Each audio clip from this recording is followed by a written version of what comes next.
Binomial theorem में दो term होता है, उस पर पावर कोई भी नेचुरल नंबर होगा तो उसको कैसे एक्सपेंड करते हैं, उसका रूल है। उस रूल को ध्यान से समझना कैसे होता है। देखो, a plus x to the power whole n है ना, n सी जीरो से स्टार्ट करते हैं, a टू द पावर इतना माइनस इतना ये लिखोगे, और बाद में जो x है उस पर नीचे वाला लिखोगे, N C one A to the power n minus one N C N A to the power n minus n into x to the power n। लिखने का पहले तरीका देखो, पावर जो भी हो आप लिखिए, n से स्टार्ट किए, और यहां स्टार्टिंग देखो सी फॉर कॉम्बिनेशन, और यहां जीरो लिखे।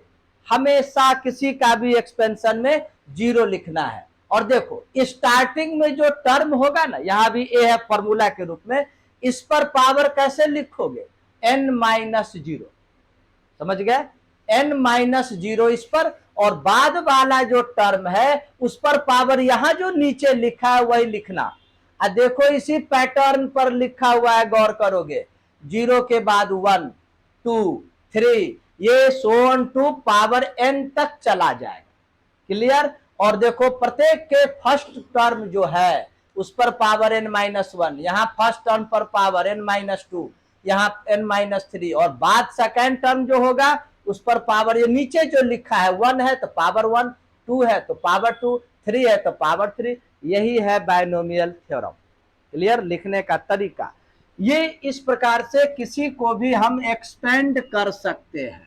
अब इसका जो इंपॉर्टेंट पॉइंट क्या है, वो क्वेश्चन क्या है कि कोई भी आपको बाइनोमियल एक्स दे देगा, पावर कुछ भी दे देगा, और बोलेगा बिना एक्सपेंड किए हुए आप डायरेक्ट फिफ्थ टर्म निकालिए, डायरेक्ट 10th टर्म निकालिए, आपको एक्सपेंशन, इसको एक्सपेंड नहीं करना है, वो इंपॉर्टेंट बात है। तो उसके लिए एक होता है जनरल टर्म, याद रखो क्या होता है, जनरल टर्म। इसको सीखो, जनरल टर्म तुम कैसे निकालोगे। In a plus x to the power whole n में आओ, कैसे निकालोगे, बात को पकड़ना। हम क्या बोले, ये नीचे अगर लिखना तुम सीख गए ना, तो बाद बाकी टोटल पार्ट तुम आराम से लिख सकते हो। तो तुम देखो, गौर करोगे, ये फर्स्ट है ना टर्म, फर्स्ट टर्म में जीरो लिखा है, सेकेंड टर्म बोले सेकेंड टर्म लिखे 1, थर्ड टर्म 2, फोर्थ टर्म 3, गौर करते हो एक कम रहा है कि नहीं। तो 10th टर्म होगा तो 9 लिखना होगा, 50th टर्म होगा तो 49 लिखना होगा। तो अगर तो r प्लस 1th टर्म अगर होगा, r प्लस 1th होगा, क्या बोले एक कम किए कि नहीं, 10th टर्म में 9 लिखे हैं तो r प्लस 1 में r ही ना लिखोगे, क्या तो r लिखोगे। तो पावर देखो n है तो NCR, स्टार्टिंग में जो भी टर्म्स हो आप उसको लिखो और n माइनस r कर दो। क्लियर। बाद में जो टर्म है उस पर जो नीचे है वो लिख दो। अच्छा एक चीज और, यहां देखोगे बीच में प्लस है, हम माइनस वाला नहीं लिखे हैं। प्लस अगर होगा तो एवरी टर्म इज पॉजिटिव, देखो प्लस प्लस प्लस सभी में प्लस है ना। और यदि बीच में माइनस होता तो क्या करोगे, plus minus plus minus alternate चला जाना है। गौर करोगे वह जीरो वाला प्लस, ऑड है 1 तो ऑड वाला माइनस, 2 है इवन तो प्लस, 3 है ऑड तो माइनस, 4 वाला होगा प्लस, 5 वाला माइनस, ये रूल है। तो ये हुआ, इस जनरल टर्म हम लोग सीख लिए। अब बोलो कोई भी एक्सपेंशन होगा तो इस पर सेट कर दोगे या नहीं। जैसे कि एग्जांपल लेते हैं, हम तुमको क्वेश्चन दिए विदाउट एक्सपेंशन, बिना इसको इस प्रकार से एक्सपेंड किए हुए आप डायरेक्ट पांचवा टर्म निकालिए, यही ना हुआ 5। जब r प्लस 1 है तो लिखते हो r, तो जब 5 होगा तो क्या लिखोगे 4, पावर को देखो 10, तो 10C4। क्लियर? स्टार्टिंग में जो टर्म है उसको आप लिखिए और उस पर पावर 10-4 डायरेक्ट 6 लिख दे, और बाद वाला जो टर्म है साइन के साथ लिखना, इस पर पावर नीचे वाला 4। क्लियर है? अब इसको सॉल्व करो। ये कॉम्बिनेशन को सॉल्व करने का उपाय हम बतलाए थे। नीचे 4 है तो इसको 10 से घटते हुए 4 फैक्टर लिखो। 10, 9, 8, 4 सॉरी ये 7 4 फैक्टर लिख दिए, और इस 4 को 1 तक लिख दो। 4, 3, 2, 1 into 2 to the power 6, 3 to the power 6, x to the power 6 minus to the power 4। Plus होता है, माइनस पर पावर इवन होगा तो प्लस हो जाएगा, तो ये प्लस हो गया। अगेन 2 टू द पावर 4, ये x टू द पावर 4 और ये 3 टू द पावर 4। इसको अगर सॉल्व कर दोगे तो बन जाएगा या नहीं? तो क्या इसको भी हम सॉल्व करें? ये तो मल्टीप्लीकेशन डिवीजन है, कैंसिल होगा ना, 4 2 जा 8। अब तो इसको मल्टीप्लाई कर सकते हो, इसको मल्टीप्लाई करोगे तो यही आंसर होगा। तो बिना एक्सपेंड किए हुए हम पांचवा टर्म निकाले, वो भी जैसे देखो एज ए डिफॉल्ट बोलेगा find 5th term, find 7th term, find 3rd term. It means from beginning, शुरू से। अब यदि किसी क्वेश्चन में दे दे जी नहीं आप अंत से 5वां टर्म निकालिए, अंत से 3रा टर्म निकालिए, तो कैसे निकालो? तो उसके लिए क्या सिस्टम है वो भी तुमको हम लिखते हैं। इसके एक्सपेंशन में आप r+1 टर्म आप अंत से लास्ट से काउंट करके बतलाइए। तो इसका उपाय क्या है सो गौर करोगे तुम, ध्यान देना, इसको गौर से देखो। देखोगे जब शुरू से आगे की ओर जब बढ़ते हैं तो देखोगे पहला जो टर्म था फर्स्ट टर्म, उसका पावर मैक्सिमम, और जैसे जैसे आगे बढ़ रहा है इसका पावर डिक्रीज हो रहा है, घट रहा है कि नहीं। और बाद वाला जो सेकंड टर्म था उसका पावर मिनिमम, और जैसे जैसे आगे बढ़ रहे हैं तो पावर बढ़ रहा है कि नहीं, बढ़ रहा है। तो वापस जब ऐसे चलोगे तो क्या होगा, बाद वाले का पावर घटेगा, अब पहले वाले का पावर बढ़ेगा। तो हम क्या करेंगे, जब भी अंत से अगर बोले आप 5वां टर्म निकालिए तो हम इस सिस्टम को ही पलट देंगे। तो सिस्टम को पलट देंगे तो वो स्टार्टिंग से हो जाएगा। तो सीधा लिख देंगे किसमें, ये TR+1 फ्रॉम बिगनिंग, फ्रॉम, या सीधा लिख देंगे इन डायरेक्ट। देखो इसको सिस्टम को पलट देना, a+x है ना, तो इसको लिख देना x+a to the power whole. बात को समझे कि नहीं? अगर सपोज करो यहां माइनस होता, a-x टू द पावर है n, तो मेरे अनुसार से इसका सिस्टम को पलटना है तो कैसे पलटोगे, -x+a टू द पावर है, यानी साइन के साथ। बात समझे कि नहीं? तो अगर जब भी बोले फ्रॉम इंड निकालिए तो हम क्या करेंगे, सिस्टम को पलट देंगे और इसी फॉर्मूला पर सेटिंग कर देंगे। जैसे इसका भी एग्जांपल देखो। अब देखो इसका एग्जांपल क्या बोले, ये बायनोमियल एक्सपेंशन है, बोलेगा इसके एक्सपेंशन में आप अंत से चौथा टर्म 4th टर्म निकालिए, ना कि शुरू से, लास्ट से 4th निकालिए। तो हम क्या बोले, जब भी इंड की बात बोले तो हम इस सिस्टम को पलटेंगे, तो सिस्टम को पलट देंगे।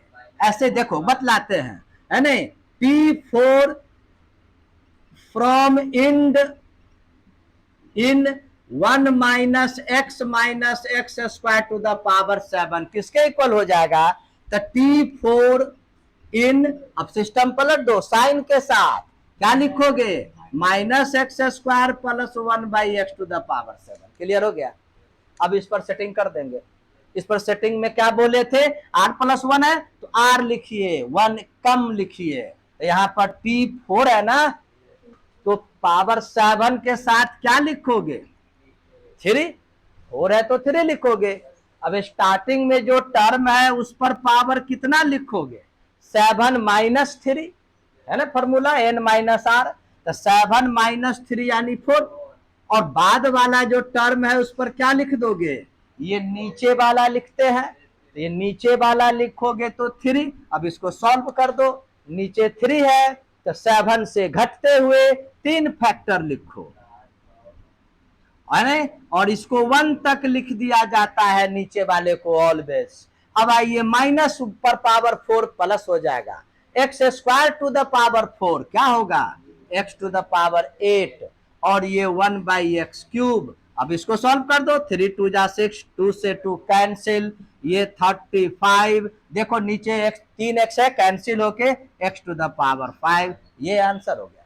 समझ गए? तो हम लोग पढ़ लिए जनरल टर्म, कोई भी ये बिना एक्सपेंशन की एक्सपेंड किए हुए कोई भी टर्म शुरू से निकालना और कोई भी टर्म अंत से निकालना, यह एक टॉपिक हुआ। क्वेश्चन आता है एग्जामिनेशन वगैरह में, उसके लिए हम क्या किए हैं, पहले से ही एक एग्जाम्पल के तौर पर समझाने के लिए ये लिख दिए। एक तरह से समझो जो भी क्वेश्चन हम पढ़ावेंगे ना, आंखों देखा हाल समझते हो, हम सॉल्व करेंगे और तुमको सामने दिखलाएंगे। पहला पॉइंट क्या है सो तुम गौर करो, तुमको बोलेगा क्वेश्चन में, ये जो एक्सपेंशन है इसको बिना एक्सपेंड किए हुए आप x टू द पावर 4 का कोफिशिएंट निकालिए, x टू द पावर 2 का कोफिशिएंट निकालिए, एक क्वेश्चन ये। सेकंड क्वेश्चन क्या होगा, आप उस टर्म को निकालिए जो x से इंडिपेंडेंट है। देखो इसमें कहीं भी x है, it means this term is independent of x से इंडिपेंडेंट है, तो x यहां है नहीं, तो इसका मतलब क्या हुआ, x टू द पावर 0 का कोफिशिएंट। अगर बोलेगा x टू द पावर -4 का कोफिशिएंट निकालिए, इसका मिडिल टर्म निकालिए, तो कैसे बनाओगे, इसको हम एग्जाम्पल के तौर पर लिख दिए हैं। अरे अब हम क्वेश्चन देंगे और एक समझावेंगे और उसी तरीका से कोई भी इस टाइप का प्रॉब्लम बनेगा। चलो समझाने के लिए हम 3 क्वेश्चन लिए, इसको बिना एक्सपेंड किए हुए आप x टू द पावर -4 का कोफिशिएंट निकालिए, फर्स्ट क्वेश्चन। सेकंड आप इंडिपेंडेंट ऑफ x का टर्म निकालिए, and third question x to the power 5 का कोफिशिएंट निकालिए। 3 क्वेश्चन है। इस टाइप का कोई भी क्वेश्चन तुमसे पूछे ना, तो इसके पहले जो पढ़ाया है जनरल टर्म निकालना पड़ता है। जनरल टर्म बोले तो r+1th टर्म, पहला काम फर्स्ट स्टेप r+1th टर्म निकालेंगे। निकालने के बाद जितना बिना x वाला टर्म होगा उसको एक जगह इकट्ठा करेंगे, x वाले टर्म को एक जगह इकट्ठा करेंगे, x पर कुछ पावर आया होगा, वह पावर इसके इक्वल करके हम r का वैल्यू निकालेंगे, इसको इक्वल करके आराम से बनता है। तो इसको सॉल्व करने के लिए लो देखते हैं सॉल्यूशन। इसको सॉल्व करने के लिए पहला काम, इसका हम r+1th टर्म निकालेंगे।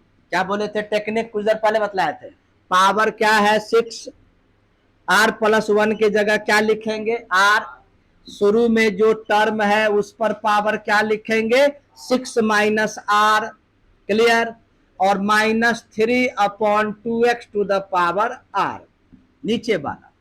अब क्या बोले थे उसके बाद हम अभी कुछ देर पहले कि बिना x वाले टर्म को आप एक जगह इकट्ठा कीजिए, सजा करके करते हैं, सजा करके, जैसे माइनस है ना यहाँ माइनस, तो -1 टू द पावर r, फिर इसको लिख दो 6cr, फिर देखो 2 टू द पावर 6 - r, ये देखो 3 टू द पावर 6 - r, फिर इनटू यहां देखो 3 टू द पावर r, फिर यहां देखो 2 टू द पावर r। देखोगे गौर करोगे बिना x का टर्म हम यहां पर इकट्ठा कर लिए, यही कोफिशिएंट होगा। अब चलिए x वाले टर्म को लिखते हैं, x टू द पावर देखो x to the power 6 - r into ये देखो नीचे है 1/x टू द पावर ये r। अब इसको थोड़ा सॉल्व कर दो, सॉल्व कैसे करोगे उसको देखो, क्या क्या लिखोगे, -1 to the power r 6cr, देखो ये 2 टू द पावर 6 - r ऊपर है, या 2 टू द पावर r नीचे है, डिवीजन में पावर माइनस होगा तो क्या बचेगा 2 टू द पावर, ये माइनस करोगे 6 - 2r, इसको समझ गए। नीचे देखो 3 to the power 6 minus R है, ये 3 टू द पावर आर है, डिवीजन में फिर माइनस करोगे तो 6 माइनस 2 आर हो गया, ये पूरा आ गया। अब यहां देखो x टू द पावर फिर माइनस करोगे पावर 6 माइनस 2r, समझ गए। अब यहीं से हम कोई भी प्रॉब्लम को बना सकते हैं। मेरा जनरल टर्म में क्या देखे, x पर पावर आया 6 माइनस 2r और हम लोगों को क्या निकालना है, x टू द पावर -4 का कॉफिशिएंट। तो इट मीन्स r का कौन ऐसा वैल्यू है जिसको यहां इनपुट कर दे तो ये -4 आ जाए। r का कौन ऐसा वैल्यू है जिसको इनपुट करे तो 5 आ जाए। r का कौन ऐसा वैल्यू है जिसको इनपुट करे तो पावर 0 आ जाए। इसके लिए बारी बारी से सभी प्रॉब्लम को सॉल्व करेंगे। तो लिखते हैं यहां पर फर्स्ट क्वेश्चन, यहां पर पावर क्या है 6 माइनस 2r, होना क्या चाहिए -4, इसका मतलब ये दोनों आपस में क्या होगा, इक्वल होगा। तो इक्वल कर दो, 6 माइनस 2r को -4 के इक्वल कर दो और इससे r का वैल्यू निकालो। तो देखो -4 इधर आएगा तो 6 + 4 10 और 2r राइट साइड जाएगा तो 2r, therefore r = 5। 5 natural number होता है या नहीं, 5 नेचुरल नंबर है। तुम गौर करता होगा r क्या है, r कोई टर्म है, फर्स्ट सेकंड थर्ड फोर्थ, ऐसा होता है, सारे 4वां टर्म होता है, नहीं होता है। तो यानी अगर आप इस प्रकार से इक्वल करते हैं और r का वैल्यू अगर नेचुरल नंबर है तो इसका मतलब यह कॉफिशिएंट जरूर कहीं ना कहीं एग्जिस्ट करता होगा। सपोज करो r का वैल्यू निगेटिव आता, -2 -5, r का वैल्यू फ्रैक्शन में आ जाता तो इसका मतलब है कि यह टर्म उसमें एग्जिस्ट नहीं करता है। इसको हम तुमको नोट में यहां लिख देते हैं, याद रखना। If r belongs to natural number then terms exist करता है, जरूर मिलेगा। If r does not belong to natural number, जैसे माइनस में आ जाए फ्रैक्शन में आ जाए तो इसका मतलब then terms do not exist या टर्म डज नॉट एग्जिस्ट।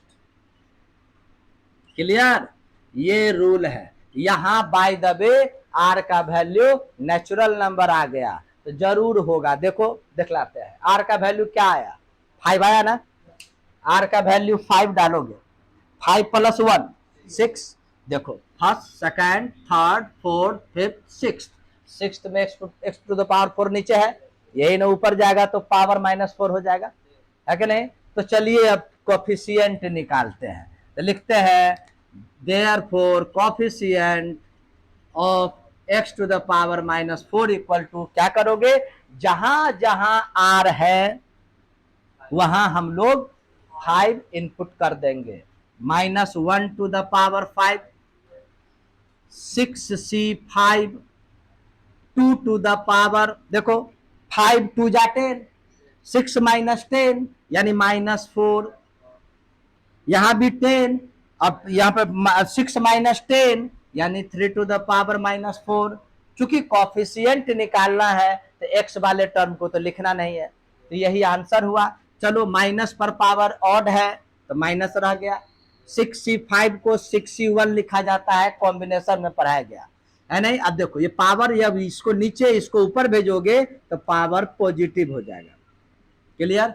अब आइए, 6c1 6 होता है, 3 टू द पावर 4 क्या होता है 81, 2 टू द पावर 4 16, 2 8 जा 16, 2 3 जा 6, अब कोई किसी से कैंसिल नहीं होगा, -3 1 जा 3, 3 8 जा 24/8, यानी x टू द पावर -4 का कोफिशिएंट -243/8, आंखों देखा हाल यहां है -243/8, मिल गया। तो ये फर्स्ट क्वेश्चन हुआ। अब इमेजिन करो अगर बोलेगा इंडिपेंडेंट ऑफ x निकालिए, आप उस टर्म को निकालिए, पूरा क्वेश्चन ये होगा find the terms independent of x, आप उस टर्म को निकालिए जो x से इंडिपेंडेंट है। x से इंडिपेंडेंट का मतलब x नहीं होता है, यानी x टू द पावर 0 होगा।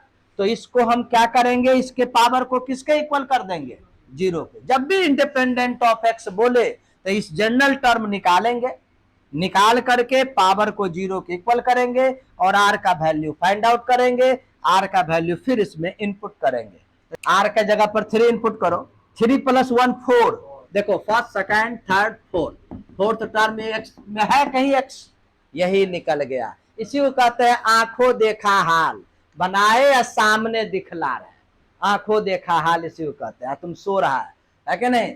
अब चलो इसी को, अब देखो, अब यहां पर क्या करोगे, आर जहां जहां आर होगा वहां पर हम लोग अब 3 इनपुट करेंगे, करेंगे कि नहीं 3 इनपुट। चलिए करते हैं, लिखते हैं देयरफॉर इंडिपेंडेंट। ये इतना ना लंबा चौड़ा स्पेलिंग इसका है ना, ये अंग्रेज जान से किया है मालूम है। इंडिपेंडेंट लिखने में इसकी हालत खराब हो जाए। स्वतंत्र हुआ ना हम लोग का भारत, तो इसका वर्ड में इतना बड़ा कर दिया है जो लिखने में हालत खराब होता है। इंडिपेंडेंट छोटा वर्ड होता है, क्योंकि स्वतंत्रता हम लोग को बड़ा कष्ट से मिला है ना, इसलिए इसको लिखने में कष्ट होता है।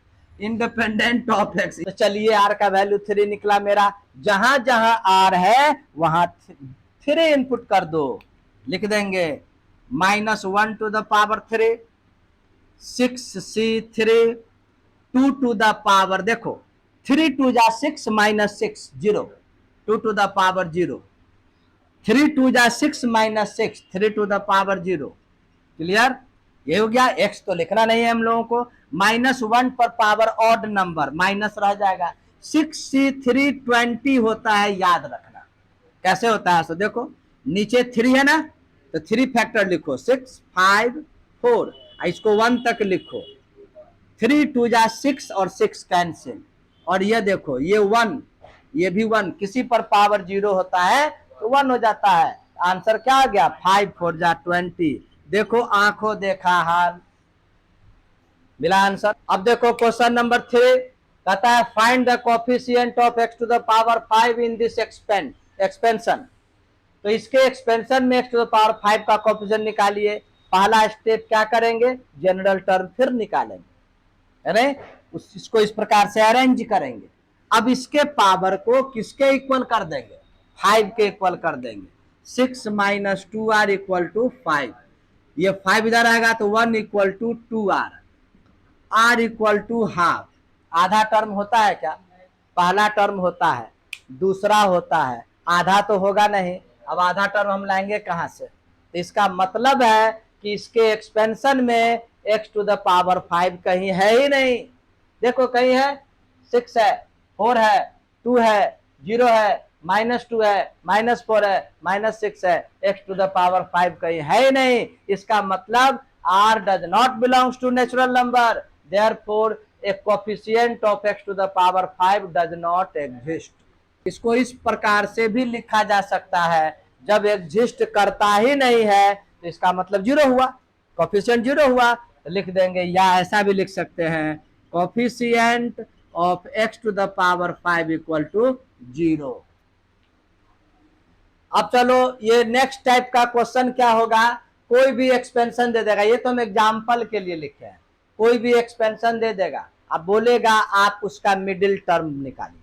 मिडिल टर्म का थ्योरी समझो, ये मेरा समझाने का अपना तरीका है। जैसे गौर करोगे, कोई भी एक्सपेंशन पर पावर अगर 5 है, पहले आओ पावर 6, क्या देख रहे हैं, ये पावर इवन है, तो रूल है, तुम गौर करोगे, जब इसको पूरा एक्सपेंड कर देंगे तो टर्म्स होगा 7, एक बढ़ जाता है, बतलाए थे।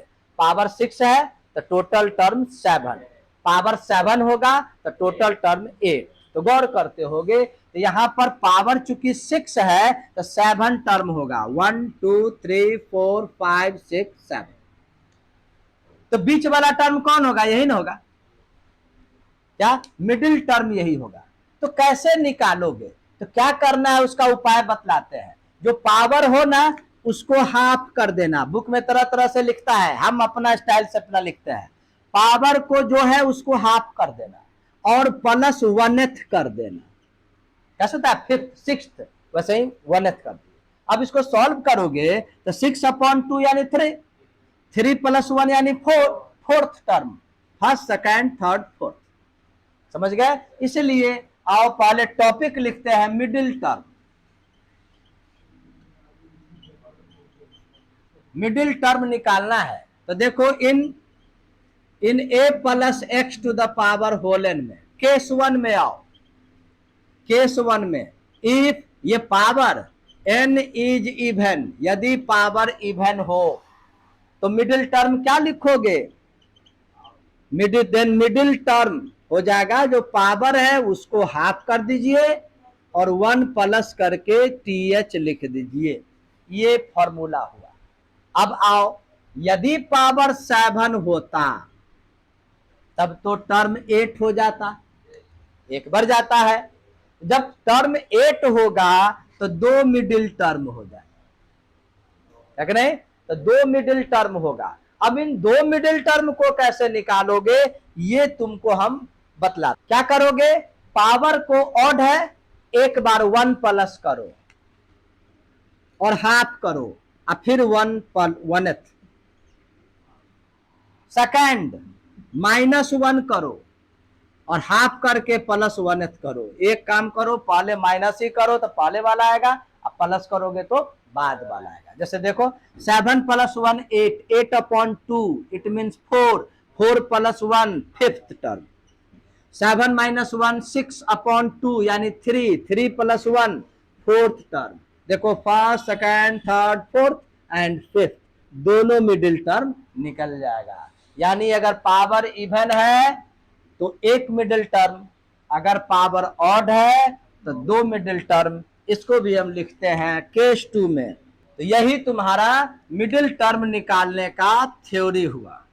अब चलिए हम इसी प्रॉब्लम को लेते हैं। अब बोलेंगे फाइंड मिडिल टर्म, क्वेश्चन लिखते हैं। चलो अब इसी क्वेश्चन को, यही जो एग्जाम्पल जो लिए थे हम लोग, इसी क्वेश्चन में मिडिल टर्म समझाते हैं। पावर को देखो, पावर इवन है, पावर इवन है यानी केस 1 पर सेट करेगा, एक मिडिल टर्म होगा।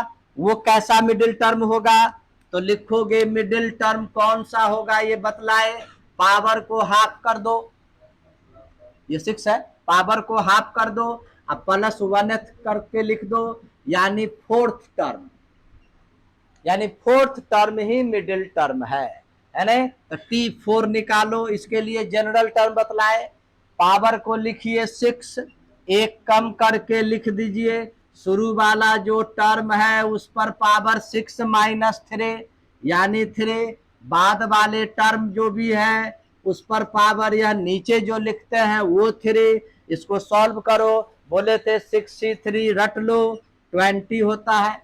ये 2 to the power 3, x to the power 3, 3 to the power 3 minus पर power 3 minus 3 to the power 3, 2 to the power 3, x to the power 3, ये भी कैंसिल, यह भी कैंसिल, यह भी कैंसिल, आंसर आया -20। और वैसे भी देखोगे तो यही मिडिल टर्म है।